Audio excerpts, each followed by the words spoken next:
walked as fast as her bruised legs would carry her. Suddenly, she heard something behind her. Her blood ran cold. She froze listening. Then she heard his voice. Chica lived in Enugu, a young beautiful tailor who had been single for 2 years after a painful breakup. She had always been careful with men, but loneliness had a way of making the heart hope again. She had met him, David, on a dating app 3 weeks earlier.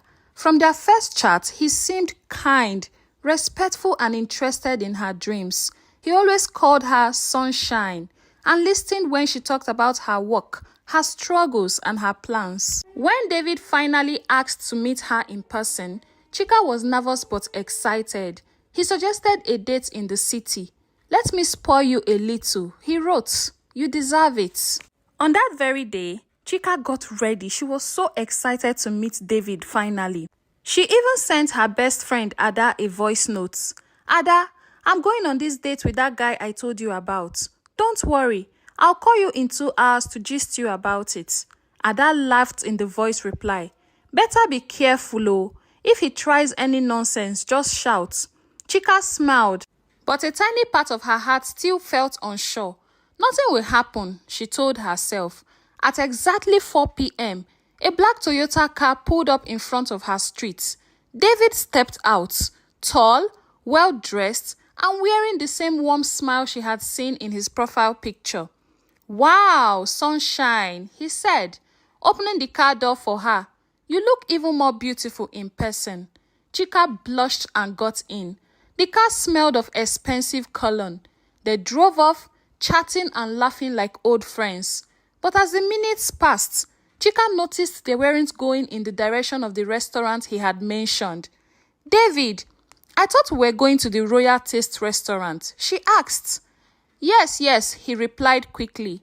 "Just need to pick something up first." Her heart skipped a beat. Something didn't feel right. She reached for her phone to text Ada, but David's hand shot out and took it from her. "Don't worry," he said with a smile that didn't reach his eyes. "You won't need that where we are going to." Chica's fingers trembled as she watched David slip her phone into his pocket. Her smile faded. "David, please give me my phone," she said, trying to stay calm. He chuckled, eyes fixed on the road. "Relax, Sunshine. I just don't want you to be distracted. This is our special time." But the more he drove, the more Chica realized they were heading out of town. The familiar buildings and busy streets of Enugu faded into quiet, lonely roads.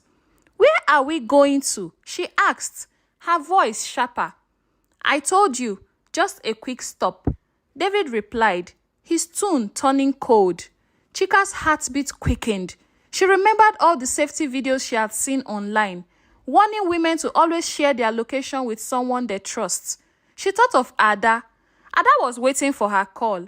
She turned to look at David. His face was different now. No warmth, no smile, just a hard, blank expression. A lump formed in her throat. "I want to go home," she said. David's grip on the steering wheel tightened. "You will go home after I am done." Fear spread through her body like cold water. She looked out the window. No shops, no houses, only trees and empty roads.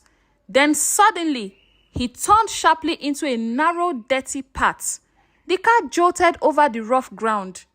"David, please, you are scaring me," Chica cried.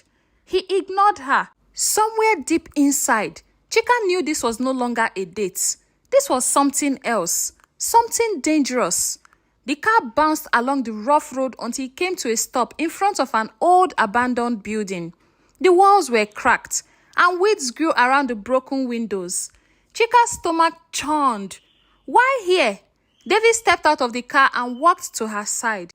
"Calm down," he said. Chica shook her head. "I'm not going in there. Take me home."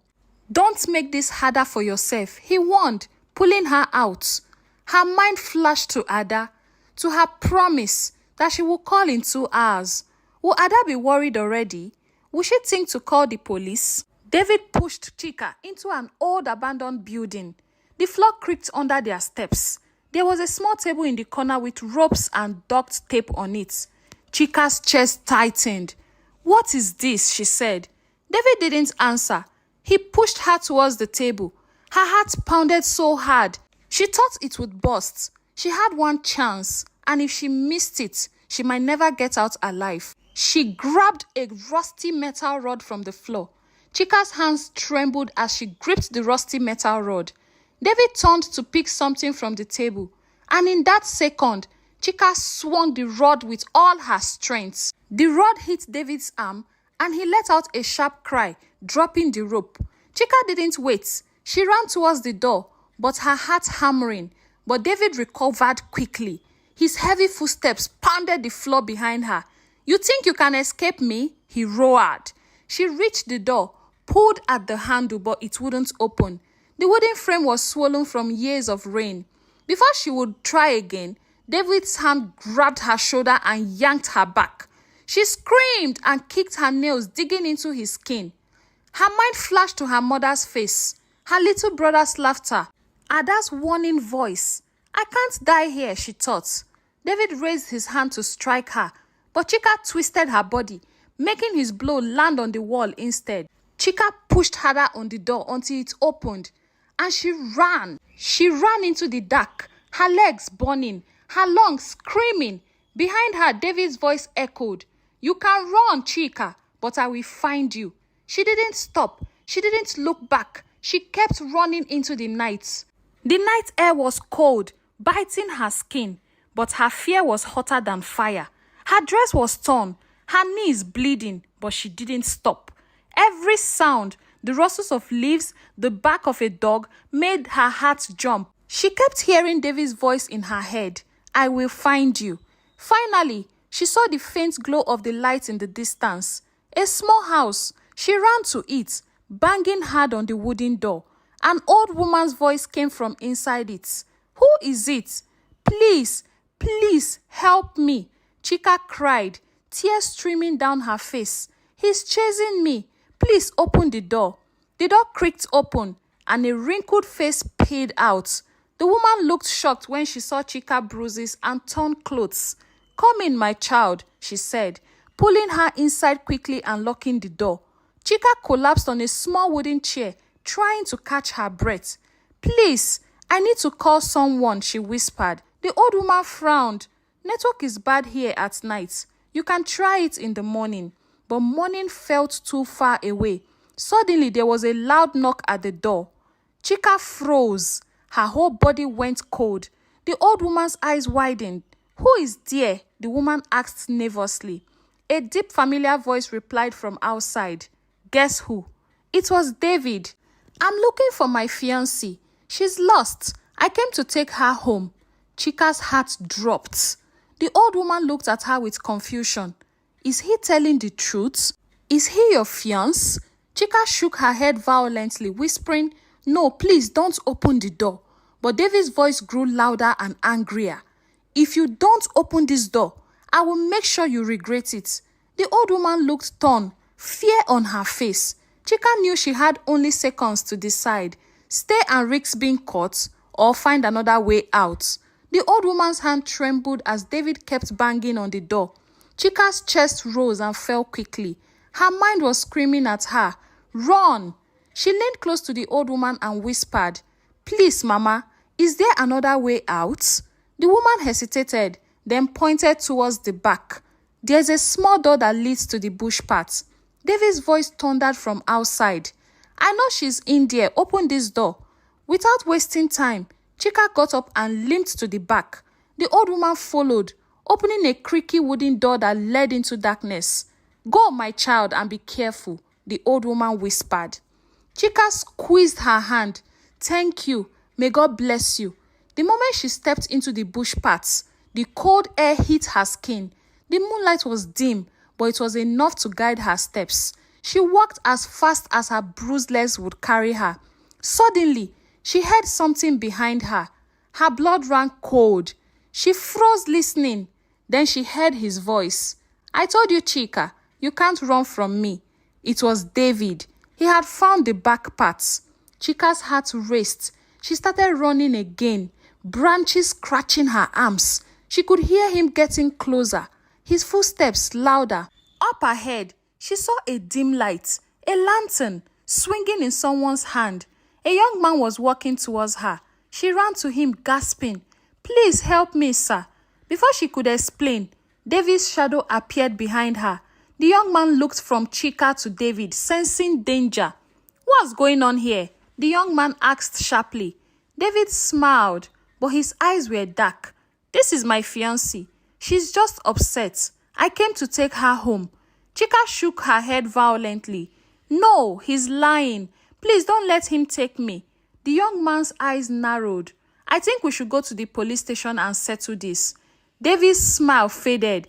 His hand moved to his pocket. Chica saw it. She knew what was coming. The night air felt thick, like it was holding its breath. The young man, who introduced himself as Tunde, stood his ground, holding the lantern higher so he could see David's face clearly. Tunde repeated slowly, "I said we should go to the police station and talk about this." David's lip curled into an ugly smirk. "You think you can tell me what to do?" Chica stepped back, keeping Tunde between herself and David. "Tunde, please don't let him." Before she could finish, David's hand shot out from his pocket. David brought out a dangerous object. Tunde's eyes widened, but he didn't move away. "You better put that down before you regret it." David took a step closer. "She's mine. If you don't move, you will bleed for her." Chica's knees weakened. Then in a flash, David lunged forward. Without thinking, Chica kicked the dangerous object away into the bush. David was furious and charged at Tunde with his bare hands. They struggled in dirt, grunting and pushing. Chica's heart pounded. She wanted to help, but fear glued her to the spot. Then she heard Tunde shout, "Chica, run to the police station. It's just down the road. Go now." She hesitated for a moment, but when David's hand closed around Tunde's neck, she knew she had no choice. She turned and ran, branches wiping her face, her bare feet pounding the earth. The road ahead seemed endless, but she kept going. Behind her, the sounds of the fight faded into the night. She didn't know if Tunde was still alive, but she knew one thing. If she didn't reach the police in time, David would catch her again, and this time, she might not survive. Chica's chest burned as she ran, her vision blurred from the tears and the night mist. Somewhere in the distance, she thought she saw a dim light. That must be the police station, she told herself. She pushed harder, ignoring the pain in her legs. But when she got closer, she realized it wasn't a police station at all. A young man sat outside, and she shouted, "Please, sir, help me. I'm looking for the police station. A man is against my life and is fighting my friend behind." And the man said, "Don't worry. I have a motorcycle. Jump on it. Let's go to the nearest police station." Chica was happy. Chica climbed on the man's motorcycle, still shaking. The engine roared as they sped off into the darkness. At first, relief washed over her. The wind in her face felt like freedom. But after a few minutes, she realized something strange. The man wasn't heading towards the main road. He was turning deeper into the bush paths. "Where are you going, sir?" No answer. And deep inside, she knew she might have just escaped one danger only to fall into another. "Stop the bike now, stop!" she screamed, her voice shaking. The man responded, "If you keep shouting, you won't like what happens next."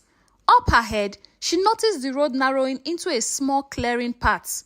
"Get down," he ordered. Chica's breath quickened. "Why? Where are we?"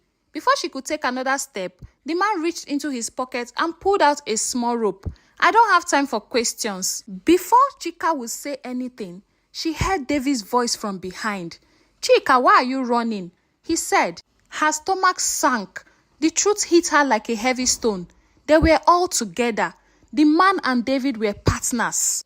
"I have killed that young man that tried to save you, just in case you are wondering." Chica cried. "No, please let me go." David and the other man grabbed Chica by her wrists. "We can't even use her again. Baba will not accept her. She is too stubborn." And David said, "You shouldn't have run, Chica. Now it has to end this way. I just wanted to use your destiny. And your womb. Now you were running. You've seen our face, so you have to die." And unfortunately, the two men took the life of Chica. And immediately, they ran away. By morning, Ada had already informed Chica's mother that she hasn't been able to reach Chica. Mama Chica was still pacing in front of the police station when her phone rang. It was from an unknown number. Her hands trembled as she picked up. "Are you the mother of Chica?" A deep male voice asked. "Yes. Where is my daughter?" she cried. The man sighed. "We found her in the bush side, but she's gone. We got your phone number and her name through one of her pockets." The phone slipped from Mama Chica's hands. Her legs gave way and she collapsed to the ground, screaming her daughter's name. News spread like wildfire in town. Some people whispered it was ritualists. Others said it was those notorious gang who lured girls with promises of dates. Mama Chica refused to believe it at first. She kept telling the police, "Check well. Maybe she's in the hospital. My Chica cannot be dead." But the cold truth came when she was called to identify the body. It was her Chica. Her hair still neatly packed, her earrings still in place, but her lifeless eyes staring into nothing else. The investigation revealed that the man Chica had met online was a dangerous criminal known as David Cash. He had been wanted for years for attacking and kidnapping women. He would find them online, win their trust, and then lure them into traps for ritualists. David Cash had already fled the city with the other man before the police could catch them. But Chica's death stirred up the entire town. Young girls deleted their dating apps accounts. Churches held seminars on safety. Mothers warned their daughters about going out with strangers, no matter how genuine they seemed. Mama Chica was broken, but decided her daughter's death would not be in vain. She started a foundation to educate young women on staying safe. She would always end her talks with tears in her eyes. If the man you are meeting can't meet you, where your friends can see him, or where your family can see him, or refuses to meet you in a safe or public space, my dear, let him go. Life has no duplicates. Chica was gone, but her story saved many others from making the same mistake. Moral of this story is this: not everyone who appears kind online has good intentions. Always meet new people in public, well-lit and safe places. Tell your family or friends exactly where you are going and who you are meeting. Trust your instincts. If something feels wrong, don't ignore it. Your safety is worth more than any relationship or promise. Thank you so much for listening to this story at Hot Folklore Chronicles Case Stories. And please, if you haven't subscribed to my channel, kindly click on the subscribe button, turn on the notification, so when I post more stories like this, you'll be the first to get them. And if you're a returning subscriber, thank you so much. I sincerely appreciate your support, and I do not take it for granted at all. Until I see you in my next video. Bye.